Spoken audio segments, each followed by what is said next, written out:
Hi friends, costs വുഡ്സോണി അല്ലെങ്കിൽ red button ginger plant എന്നറിയപ്പെടുന്ന ഈ സുന്ദര ചെടിയുടെ വിശേഷങ്ങളുമായിട്ടാണ് ഇന്നത്തെ വീഡിയോ.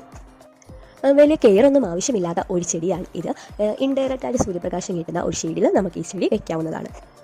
നമുക്ക് ചെടിച്ചട്ടികളിലോ അതുപോലെ തന്നെ നമ്മുടെ ഗാർഡൻ്റെ നിലത്തോ നമുക്ക് എങ്ങനെ വേണമെങ്കിലും ഈ ചെടി സെറ്റ് ചെയ്യാവുന്നതാണ്. നമ്മൾ പോട്ടി മിക്സ് തയ്യാറാക്കുമ്പോൾ അതിനകത്ത് ചകിരിച്ചോറും അതുപോലെ തന്നെ മണ്ണും മണലും മിക്സ് ചെയ്യാൻ ശ്രമിക്കണം. നമ്മൾ ചകിരിച്ചോറ് ചേർക്കുന്നത് കൊണ്ട് തന്നെ നമ്മുടെ മണ്ണിൽ എപ്പോഴും ഒരു ഈർപ്പം നിലനിർത്താനായിട്ട് സാധിക്കും. ഏകദേശം ഒരു 4 അടിയോളമൊക്കെ പൊക്കം വയ്ക്കുന്ന ഒരു പ്ലാന്റാണിത്.